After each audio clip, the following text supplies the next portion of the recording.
Shalom, selamat pagi saudaraku, selamat hari Minggu ya. Ini hari Minggu. Jangan lupa untuk beribadah di gereja lokalmu dulu ya. Mau aktivitas apapun udah nanti ke gereja dulu, baru nanti mau pergi, mau apa, kumpul keluarga, mau apa, terserah. Tetapi utamakan ketemu Tuhan dulu. Amin. Itu yang saya latih saudaraku. Saya dilatih orang tua saya dari kecil seperti itu. Utamakan Tuhan. Hari Minggu ke gereja juga cuma hari Minggu juga kan. Ayo utamakan Tuhan ya. Oke saudaraku, di dalam 2 Korintus 5 ayat 17 firman Tuhan berkata, jadi siapa yang ada di dalam Kristus, ia adalah ciptaan yang baru. Yang lama sudah berlalu, sesungguhnya yang baru sudah datang. Selama ini tidak banyak orang sungguh-sungguh mempersoalkan apa ukuran dari manusia baru itu, saudaraku. Kita sering atau setidaknya kadang-kadang mendengar seseorang berkata, kami sudah hidup baru, aku sudah hidup baru. Tetapi apa sebenarnya ukuran hidup baru itu? Jadi kita harus memahami ini dengan jelas, karena ini sangat penting. Dan ini akan sangat menentukan hidup kekal seseorang. Apa parameter yang dapat menunjukkan bahwa seseorang itu benar-benar mengalami new life atau kehidupan yang baru?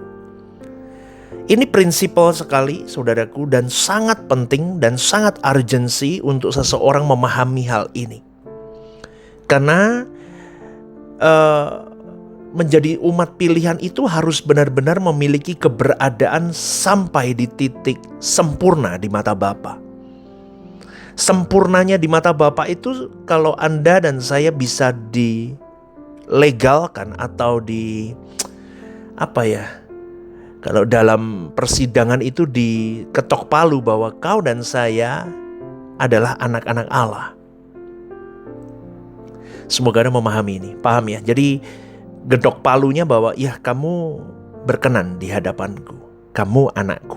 Wah, itu baru saudaraku. Jadi bukan hanya mengaku-ngaku anak Allah. Pokoknya udah jadi Kristen, udah mulai dibaptis air ya, mau selam, mau percik, mau apa dah, pokoknya udah dibaptis. Terus rutin ke gereja, mulai kasih persembahan, janji iman, terus apalagi perpuluhan, terus apalagi udah begitu dah. Terus mulai memberikan hidup, melayani, seakan-akan memberikan hidup. Habis itu rasanya sudah hidup baru. Dengar ya saudaraku, hidup sebagai anak-anak Allah itu jauh dari hal itu. Jauh lebih tinggi, lebih dalam, lebih deep, lebih berkualitas jauh. Karena ciptaan baru adalah seseorang yang telah mengenakan kodrat baru. Kodrat itu di dalam diri orang itu.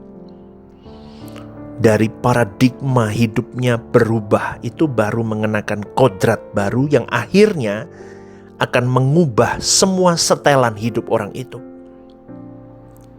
Paham ya saudaraku ya? Kayak apa ya, kalau boleh saya katakan IC-nya orang itu dirubah. Yang dulunya berkodrat dosa, IC-nya dirubah jadi kodrat ilahi. Maka akan mempengaruhi semuanya. Karena IC-nya berubah semua manusia ini. Maka disebut dengan manusia baru. Kalau sebelumnya manusia itu hidup dalam kodrat yang lama itu, maka hanya melekat untuk dirinya sendiri, kepentingannya sendiri. Maka ketika manusia memilih untuk hidup baru, merestorasi itu semua. Saudaraku, Tuhan yang panjang sabar itu memberi engkau dan saya kesempatan demi kesempatan. Sejak kita bertobat ya, kita sedang diproses untuk menjadi dewasa. Lah itu, kesulitan-kesulitan mulai terbentur. Kata Tuhan begini, kata dunia begini. Maunya Tuhan begini, mauku yang masih terperangkap dengan dunia begini. Lah tabrakan terus. Itu yang menyakitkan. Itu yang mendewasakan. Kata dewasa di sini artinya semakin menanggalkan manusia lama dan semakin mengenakan manusia baru di dalam setiap tikungan hidupmu, di dalam setiap keputusan hidupmu. Wah, repot memang saudaraku. Repot bener. Saya kalau setelah memahami suara kebenaran ini lebih dalam, lebih deep. Wah, repot ya. Iya.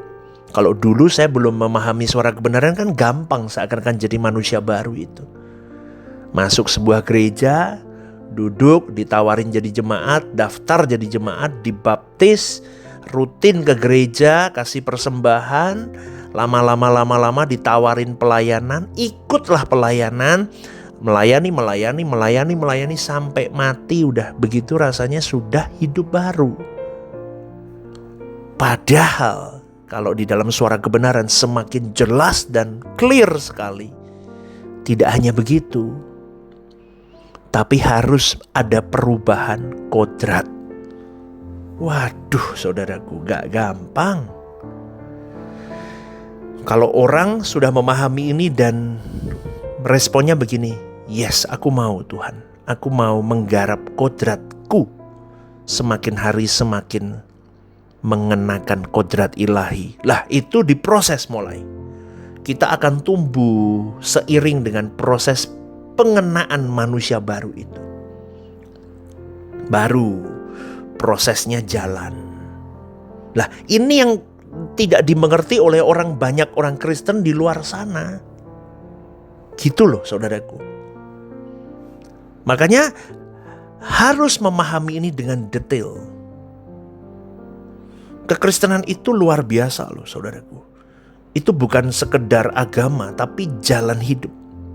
Yang tidak hanya mengajarkan orang untuk berbuat baik, bermoral baik, berbudi pekerti luhur, bersikap sopan, punya manners. Bukan hanya itu, tetapi kekristenan itu mengarahkan kepada bagaimana seseorang itu, yang tadi itu ya, moral umum itu seharusnya sudah dilewati oleh orang-orang yang memahami suara kebenaran. Seharusnya. Karena yang diajarkan di suara kebenaran itu adalah pembentukan ciptaan baru dalam hidupmu. New chapter. Yang maunya Allah itu mulai dicekokin ke hidup kita. Sampai di titik sempurna. Itu saudaraku. Tapi jika kita tidak mulai dan tidak bersungguh-sungguh masuk dalam proses ini, kita tidak bisa sampai pada titik tidak dapat mengenali bahwa yang masih kita kenakan itu masih manusia lama apa enggak. Bodoh, kita akhirnya tidak pinter-pinter.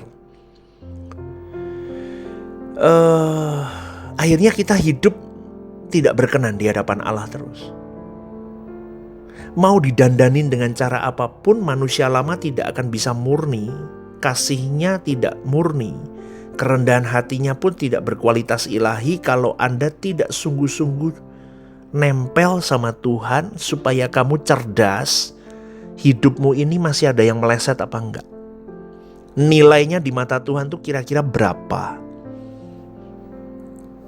Ngerti ya saudaraku ya?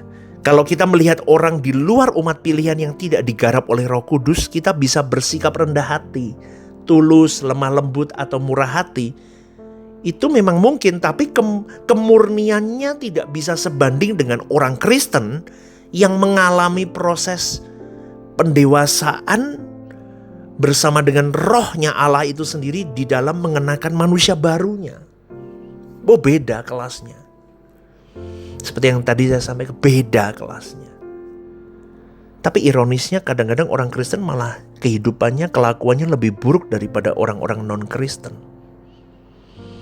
Itu yang mempermalukan muka Allah sebetulnya. Makanya kalau saya sering ngomong begini Bapak Ibu, udah deh anak-anak remaja itu jangan merasa STT atau sekolah teologi itu jadi jalan keluar gara-gara gak bisa sekolah. Apalagi STT sekarang kasih banyak beasiswa. Mereka butuh murid. Wah, di mana-mana berbondong-bondong buka pendaftaran dengan beasiswa. Itu akan mendegradasi orang-orang yang masuk di dalamnya. Daripada aku gak bisa kuliah umum, akhirnya daripada gak kuliah, dapat S1, S2, udah deh aku masuk aja sekolah teologi, murah kok. Dipermudah. Wah, itu saudaraku, nanti lulusannya adalah lulusan bukan orang-orang yang benar-benar mau berjuang habis buat Tuhan. Itu yang sering saya omongin loh. Tapi ya susah lah. Dunia hari ini begini. Sekolah teologi itu jadi gak kayak dulu. Kayak dulu kan panggilan hidup ya. Sampai digumulin, sampai didoakan, dimantepin. Aduh, gak main-main loh. Hari ini enggak, saudara. Jadi murahan, seakan-akan gampang begitu. Jadi jalan keluar daripada enggak sekolah. Itu mendegradasi hasil atau lulusan STT orang-orangnya bukan lagi orang-orang yang sungguh-sungguh habis buat Tuhan. Itu yang bahaya, saudaraku. Dan itu akan mempermalukan nama Tuhan. Tapi kalau saya ngomong begini, dari nggak apa-apa dari ini ya udah deh. Pokoknya intinya kalau saya punya konsep begitu, saudaraku. Karena lebih baik orang itu kalau benar-benar mau menyerahkan hidup menjadi seorang pendeta atau pengajar atau teolog, itu harus benar-benar berani habis untuk Tuhan. Karena kita tidak mendelivery ilmu, tetapi kita mendelivery hidup yang berkenan di hadapan Allah. Sebetulnya bukan ilmunya, tetapi lebih kepada teladan hidup yang seorang pribadi yang bisa ditiru, diteladani oleh orang-orang di bawahnya yang mengikuti dia. Itu saudaraku. Jadi berat jadi orang Kristen, harus berproses dalam, kemurniannya harus sampai di titik tertinggi. Karena orang Kristen yang tidak berproses dalam pendewasaan rohani bisa saja menjadi pribadi yang memiliki standar moral yang sama dengan orang dengan agama lain. Yang memang diajar hanya untuk rendah hati, murah hati, mengampuni musuh. Semua sama. Tapi tanpa proses karya roh Allah itu, standar spiritualnya tidak akan berbeda dari orang yang bukan umat pilihan. Semoga Anda memahami ini. Jadi simpulannya begini, simpelnya saudaraku. Kalau kamu mau ikut Tuhan jangan sembarangan. Itu aja. Kalau kita sebagai orang percaya benar-benar menerima proses pembentukan Tuhan itu, kita akan bertumbuh menjadi manusia baru yang luar biasa. Paulus itu loh menerima proses itu dan dia orang yang outstanding. Betul kan? Itu gambarannya di firman Tuhan sudah ada manusianya. Dan sebenarnya inti pelayanan adalah membentuk manusia seperti ini. Outstanding di mata Allah. Dan akhirnya umat pilihan benar-benar menjadi manusia baru dengan profil yang dikehendaki Allah. Inilah yang disebut dikembalikan ke rancangan Allah semula. Tapi sedikit loh saudaraku yang lulus dengan titel ini. Wah, setengah mati saudaraku. Makanya firman Tuhan kan ngomong, banyak yang dipanggil, sedikit yang dipilih. Maka kita harus takut kalau kita tidak sampai lulus. Itu loh saudaraku, suara kebenaran, renungan pagi yang saya kasih tiap hari. Daily devotion, ya kan? Daily devotion ada kan setiap hari 6:30 di channel YouTube ini. Saya kasih, belum khotbah-khotbah, ibadah suara kebenaran onsite, ibadah hari Minggu onsite. Tujuannya apa sih? Supaya kau dan saya lulus. Makanya saya sampai ngomong kepada jemaat yang saya layani, goal saya itu saya bidik jiwamu saja. Gak ada yang lain. Agendaku bawa jiwamu ke LB3. Itu rezekiku. Aku akan mendapatkan upah kalau aku membidik jiwamu. Itu yang ku kejar. Jiwamu harta karunku. Maka aku kejar jiwamu, saudaraku. Maka dengar baik-baik. Tidak ada tendensi lain saya melayani Tuhan. Hanya mengejar jiwamu saja. Maka pastikan jiwamu tertambat untuk Tuhan. Bagi Tuhan segenap hidup atau tidak usah sama sekali. Maka berjuanglah supaya kau lulus di hadapan Tuhan. Amin saudaraku, ini hari Minggu. Jangan lupa, sekali lagi saya tutup renungan ini mengingatkan ke gereja dulu. Ini mau liburan, ini sudah mau deket tanggal merah. Jangan terkecoh dengan itu. Ke gereja dulu, ke gereja lokalmu masing-masing. Temui Bapamu dulu. Temui apa yang mau Tuhan sampaikan melalui firman-Nya, supaya kau bisa menjadi bekal untuk sepanjang minggu ini. Amin saudaraku ya. Dukung gembalamu, dukung gereja lokalmu. Tertanamlah, jangan jalan-jalan. Dan bertumbuhlah dan berbuahlah di gereja lokalmu. Ya, GSKI Rehoboth Semarang. One vision, one heart for harvesting. Selamat hari Minggu. Tuhan memberkati.